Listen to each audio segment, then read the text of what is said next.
শীতকালীন সময়ে বাচ্চাকে গোসল করানোর আগে কিছু নিয়ম এবং কিছু সতর্কতা অবলম্বন করতে হবে।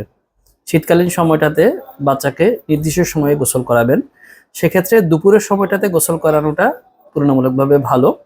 যে জায়গায় গোসল করাবেন সেই জায়গাটা যেন উষ্ণ হয় সেদিকটা খেয়াল রাখবেন, এবং সেখানে যদি বাতাসের প্রবাহ থাকে সেই জায়গাটা অ্যাভয়েড করবেন।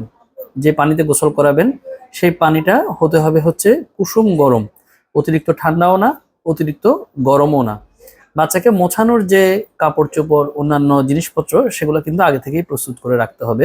গোসল করানোর আগে বাচ্চাকে তেল মালিশ করে নেবেন।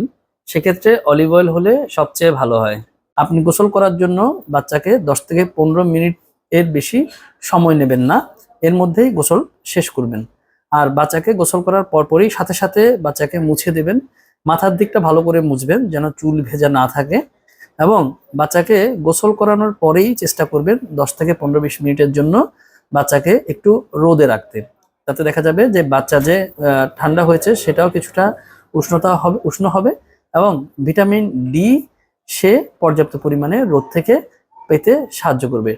এবং বাচ্চাকে এই যে গোসল করাচ্ছেন সেটা চেষ্টা করবেন হচ্ছে একদিন পর পর করাতে, অথবা আবহাওয়ার অবস্থা যদি দেখেন যে বেশি ঠান্ডা অথবা শৈত্যপ্রবাহ হচ্ছে সেক্ষেত্রে বাচ্চাকে পরে প্রয়োজন বোধে 2 দিন বা 3 দিন গ্যাপ দিয়ে প্রয়োজনে গোসল করাবেন।